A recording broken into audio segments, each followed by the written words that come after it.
Le livre de la Genèse, Bereshit, premier des 5 livres du Pentateuque, est composé de 12 parachiotes. Ce Shabbat, nous lirons la paracha de Vaïhi qui conclut le livre de Bereshit. Le dernier verset de cette dernière section nous informe de la mort de Yosef à l'âge de 110 ans et qu'il fut placé dans un cercueil en Égypte. Ce sont les 3 derniers mots de la paracha. Vayisem ba'aron bemitzraim. Ainsi, le point culminant du premier livre de la Torah, et à bien des égards le fondement de la Torah, termine par la mort et l'enterrement de Yosef. Or, dans la tradition littéraire juive classique, tous nos sages ont accordé une attention particulière à la conclusion de leurs ouvrages par une note positive.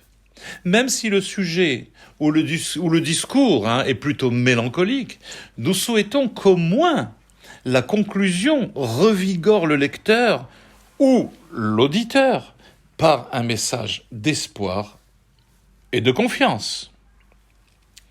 Même le 5e et dernier livre de la Torah, qui se conclut par la mort de Moshe, culmine par un éloge qui laisse une image inoubliable de Moshe.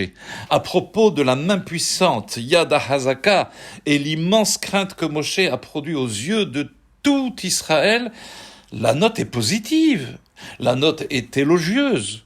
Mais notre paracha conclut uniquement par la mort et la mise dans un cercueil de Yosef en Égypte.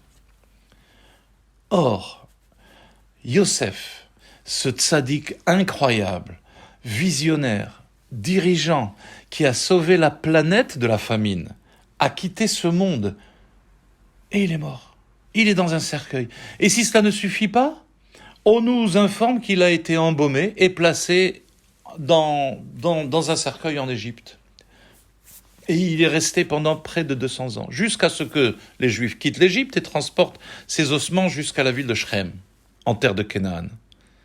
Qu'est-ce que la Torah souhaite nous faire comprendre par cette insistance sur la mort de Yosef en Égypte? Alors que son père, Yaakov, a tout fait pour avoir l'assurance que son corps ne resterait pas parmi le peuple dépravé égyptien de l'époque, et qu'il serait amené avec les siens à Hebron, le corps de Yosef, lui, doit rester en terre égyptienne aussi longtemps. Et avec cela, on conclut tout le livre de Bereshit. Mais quelle tristesse! Pourtant, c'est précisément cette fin qui nous délivre un message profondément réconfortant. Lequel? La vie qui est vécue sur terre, malheureusement, n'est pas sans douleur, sans épreuve. Elle en est parsemée de défis, de toutes sortes d'épreuves. Le fait même que le monde fut créé par une présence divine dissimulée laisse la place à un univers plutôt égocentrique, à l'autosuffisance. La genèse même de l'existence est une confrontation avec un vide, et donc une expérience forcément douloureuse. La douleur dans notre expérience de vie n'est pas toujours curable, mais nous sommes habilités à lui faire face et nous ne sommes pas seuls dans l'aventure douloureuse de la vie. Qu'est-ce que la Torah nous dit?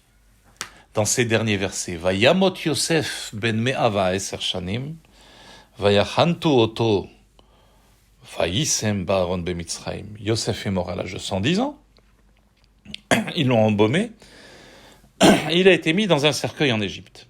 Par ces mots, qui apparemment sont peu inspirants, on peut ressentir un courage profond. Lequel? Le peuple juif est sur le point de devenir esclave et soumis à un tyran, Paro, qui tentera de nous détruire. Paro va aller jusqu'à noyer les bébés et il soumettra tous les hommes à l'esclavage. Dans ce contexte-là, qu'est-ce qui donnera au peuple d'Israël la détermination dont il aura besoin? Qu'est-ce qui empêchera un peuple brisé et dévasté de tomber dans un abîme profond. Qu'est-ce qui lui donnera le courage de penser que le mal ne régnera pas éternellement? En effet, Yosef dit à ses frères, juste avant sa mort, « Je vais mourir, mais Dieu se souviendra de vous et vous ramènera dans ce pays, vers le pays qu'il a promis à Avraham, Yitzhak et Yaakov. Et de là, vous ferez monter mes ossements. » La source de l'énergie, de la force est dans le fait qu'il mourut et a été mis dans un cercueil en Égypte. Le corps n'a pas été ramené en Terre Sainte pour être enterré parmi les géants spirituels, Avraham, Sarah, Yitzhak et Rivka, ou Yaakov, ou avec Rachel, qui eux ont été enterrés vers la sainteté céleste. Au contraire, Yosef, lui, reste en Égypte, une Égypte dépravée. Il reste avec son peuple bien-aimé. Car le lieu de sépulture d'un tzaddik contient une énergie spirituelle. C'est un lieu propice à la prière, étant donné que l'âme et le corps conservent une relation même après s'être séparés. L'espace où le corps d'un tzaddik est enterré est propice à la méditation, à la prière, à la réflexion, à l'inspiration. C'est ce que le Talmud nous fait savoir dans le traité Sota en page 34b. C'est la raison aussi pour laquelle partout où des saints personnages ont vécu, en Europe, aux États-Unis, en Afrique du Nord, de Prague à New York, de l'Ukraine aux montagnes de l'Atlas du Maroc, en Tunisie, les Juifs font des pèlerinages par milliers aujourd'hui, jusqu'au lieu et dans l'espace physique où sont enterrés les corps de ces tzadikim. Pour cela, les derniers mots de notre paracha, Vayisem ba'aron bemitzraim, il a été mis dans un cercueil en Égypte, constituent un message d'inspiration. Le Juif peut être retranché partout, en Égypte, et tout ce que cela représente. Il sera accompagné pour relever ces défis par le tzaddik, au milieu de sa condition, en lui donnant la force, les bénédictions et le courage de surmonter toutes les épreuves. Shabbat Shalom.